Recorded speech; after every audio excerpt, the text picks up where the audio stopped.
There is now 60 different car brands in Australia. That's more than the United States or Europe. But there's about to be 61. In fact, there's not about to be 61. There's actually about to be 65 by the end of next year. This is going to be probably the 61st or the 62nd brand. They're bringing two new cars. Here's one of them. It's an SUV. It used to be one of the best-selling cars in China. Kind of lost momentum in the last 12 months. But here are the details. Hello, my friends. Welcome to the channel. I'm Sam Evans. You're watching the Electric Viking. And when I was in China, I saw a lot of these cars on the streets because I went and stayed in the city where the factory for this brand is actually located. So obviously, I saw a lot more of these cars as a result. Aion is the electric car sub-brand of GAC. And GAC, they make Toyotas for Toyota in China. In fact, if you buy a Toyota in China, it's pretty much a GAC with some other stuff thrown in from potentially BYD or other manufacturers in China. The electric 2026 GAC Aion V will be the first EV model that GAC will begin selling in Australia.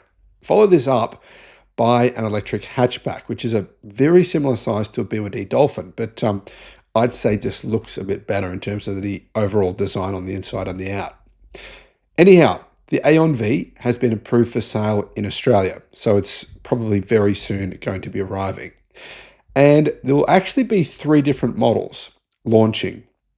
One of them is the hatchback, there's this SUV, but I'm not sure what the other model is yet. Badging, what will the badge be? Will it be GAC or Aion? Well, fortunately, I think they're going to stick with the Aion badge, which would lead to less confusion. You're trying to work out what car you got and you Google it and you go, well, I've got a GAC and you can't find it. Well, this is going to be badged the same as it's badged in China, which is Aion. GAC sell one of my favorite cars in the world, but it doesn't look anything like this boxy SUV. It's actually a car that I saw when I was in China, when I was in, I think I was in Guangzhou.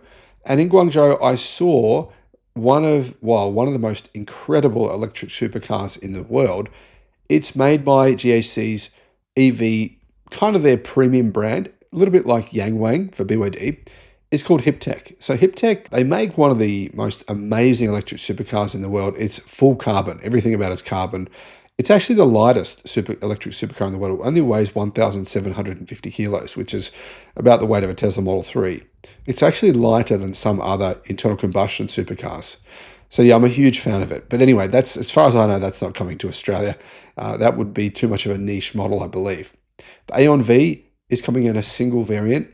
It gets a 75 kilowatt hour battery, a single 150 kilowatt electric motor on the front axle. It's front wheel drive. Not my thing personally. But anyway, range is 485 kilometers WLTP using that 75 kilowatt hour battery. So slightly more range than the base model Tesla Model Y, and the same as for the base model Xpeng G6, but quite a lot less range than the long range Xpeng G6, the long range Zeekr 7X rear wheel drive, and of course the Tesla Model Y long range. So I'm going to guess it's going to be priced closer to around about $55,000, meaning it'll have more range than its rivals at that price point. That would make sense. In China, to be honest, this is more of a value car. This is not a premium car in China. Pricing is, like I said, I would estimate there'll be a base model for around $50,000 and then a more premium version of this same car with the same spec but just more luxury features at around $55,000. By the way, this is not the same size as the vehicles I just mentioned. It's not as big as a Tesla Model Y or an Xpeng G6. It's actually a similar size to the Volkswagen ID4.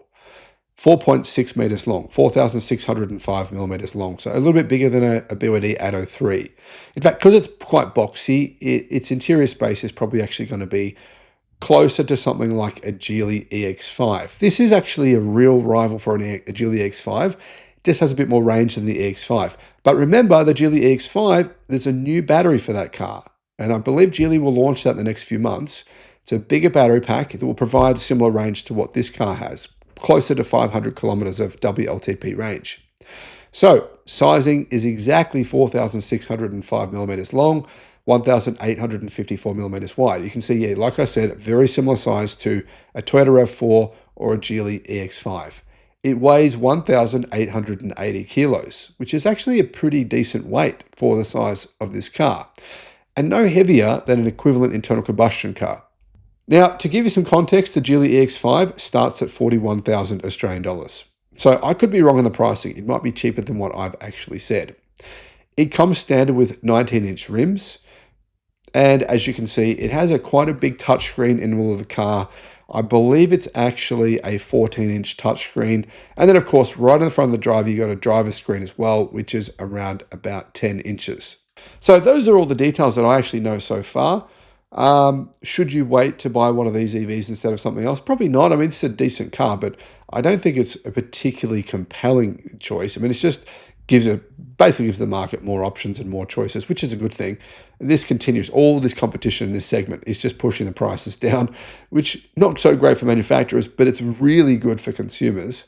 And if you're wondering, is GAC, do they make good EVs? They do. In fact, they even make their own batteries. They make a battery called the sponge battery, and that actually provides the Aion, a different version of this car.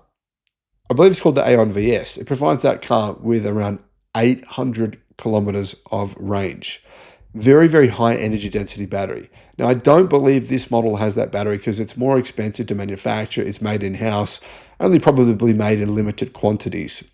However, yeah, like I said, Aion do make good quality cars. This is not some cheap Chinese car brand that you should discard and say they're not good. They actually are pretty good.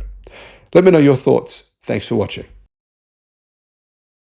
One of the biggest electric car brands in the world have revealed a new electric car with what they say is 13 new technologies that make it the most efficient electric SUV in history. In fact, they say it's the most efficient drivetrain in the history of electric cars. This may sound hyperbolic, but it actually is probably true. When you have a look at the technology from this car company and have a look at their sales, the combination of the two is truly staggering.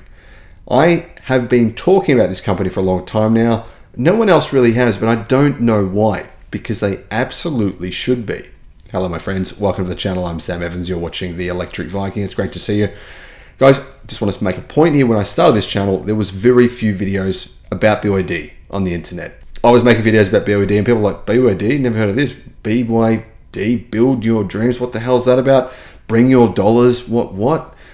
Yeah, well, that wasn't that long ago. When no one knew about them, now they do. Could the same thing happen to this car company? Yes, absolutely, especially when you consider the technology. They've been selling an electric SUV now for a while with more than 1,000 kilometers of range.